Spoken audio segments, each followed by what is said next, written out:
பல்வேறு நாடுகளின் தலைவர்கள் பங்கேற்றுள்ள AI உச்சி மாநாட்டை பிரதமர் மோடி டெல்லியில் உள்ள பாரத் மண்டபத்தில் தொடங்கி வைத்துள்ளார். இது பற்றிய மேலும் விவரங்களை எமது செய்தியாளர் ரமேஷ்குமார் வழங்கிட கேட்கலாம். ரமேஷ்குமார், முழு விவரங்கள் என்ன பதிவு பண்ணுங்க.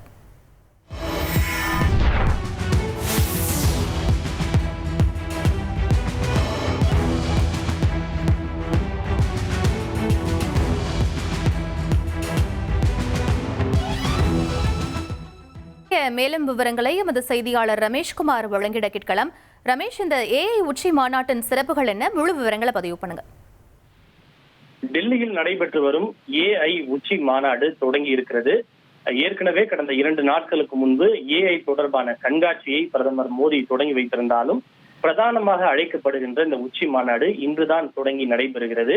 இன்றைய நிகழ்வில் பல்வேறு உலக நாடுகளுடைய தலைவர்கள் பங்கேற்றிருக்கிறார்கள்.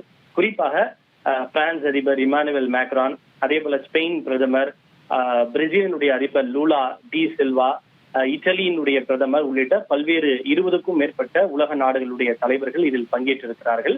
பிரதமர் மோடியும் இதில் பங்கேற்றிருக்கிறார். அதாவது இந்த முறை ஏஐயினுடைய அந்த கருப்பொருள் என்னவென்றால் AI for people, planet, progress. அதாவது மனிதர்கள், வளர்ச்சி மற்றும் இந்த பூமி, இந்த நன்மைக்காக செயற்கை நுண்ணறிவை பயன்படுத்துவது ஆகிய தலைப்பில் தான் இந்த AI உச்சி மாநாடு நடைபெறுகின்றது. இன்றைய தினம் பல்வேறு நிகழ்வுகள் இது தொடர்பாக நடைபெறுகிறது. கருத்தரங்குகள், அதே போல வட்டமேஜை மாநாடு, இப்படி பல்வேறு விஷயங்கள் நடைபெறுகிறது. இவை அனைத்திலும் உலக நாடுகளின் தலைவர்களும் பங்கேற்கிறார்கள், பிரதமரும் பங்கேற்கிறார்.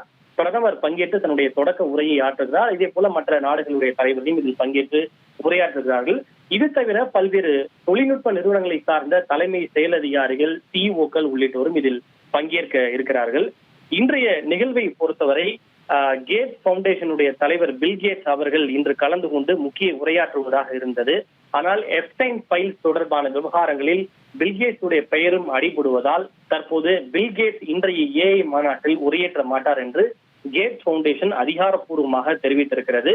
பில் கேட்ஸுக்கு பதிலாக கேட்ஸ் பவுண்டேஷனுடைய ஆப்பிரிக்கா மற்றும் இந்தியாவினுடைய தலைவர் அங்கூர் ஓரா அவர்கள் பங்கேற்பார் என்று கேட்ஸ் பவுண்டேஷன் தெரிவித்திருக்கிறது. இதற்கு அவர்கள் சொல்லியிருக்கக்கூடிய காரணம், இந்த கவனம் முழுவதும் AI தொடர்பான விஷயத்தில் மட்டுமே இருக்க வேண்டும் என்பதற்காக தீவிரமாக பரிசீலித்து இந்த முடிவை தாங்கள் எடுத்திருப்பதாகவும், AI தொடர்பான விவகாரங்களில் இந்தியாவோடு தாங்கள் தொடர்ந்து நெருக்கமாக இணைந்து பணியாற்ற உறுதி பூண்டிருப்பதாகவும் கேட்ஸ் பவுண்டேஷன் தற்போது அதிகாரப்பூர்வமாக தெரிவித்திருக்கிறது.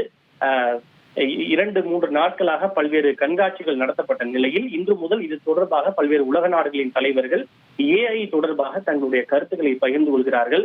குறிப்பாக AI தொழில்நுட்பத்தால் பல்வேறு நன்மைகள் இருந்தாலும் அதனால் பல்வேறு சிக்கல்கள், பிரச்சனைகள், ஆபத்துகள் நாள்தோறும் அதிகரித்து வருகிறது. எனவே இவற்றை எல்லாம் களைவதற்கு அனைத்து நாடுகளும் கூட்டாக சேர்ந்து ஒரு வழிமுறைகளை வகுக்க வேண்டும் என்பதுதான் இந்த மாநாட்டினுடைய முக்கிய அங்கமாக இருக்கிறது. குறிப்பாக இன்று AI ஏற்படக்கூடிய டீப் ஃபேக் என்பது மிகப்பெரிய ஒரு பிரச்சனையாக உருவெடுத்து வருகிறது. இவற்றையெல்லாம் களைவதற்கு பல நாடுகளும் தங்களுடைய கருத்துக்களை இந்த மாநாட்டிலே தெரிவிக்க இருக்கிறார்கள். விவரங்களுக்கு நன்றி ரமேஷ். 1,26,00,000 மனங்களை வென்ற தந்தி டிவி யூடியூப் சேனல். தவிர்க்க முடியாத தம்ப்நெயில்ஸ், கலக்கலான கான்டென்ட்ஸ். நீங்களும் இந்த குடும்பத்தில் இணைய இப்பவே சப்ஸ்கிரைப் பண்ணுங்க. அசுரபலம் கொண்ட எங்கள் டிஜிட்டல் கரங்களில் உங்கள் விளம்பரங்களை சேர்க்க வாட்ஸ்அப் பண்ணுங்க. 8939888838. Email advttv@dttv.in.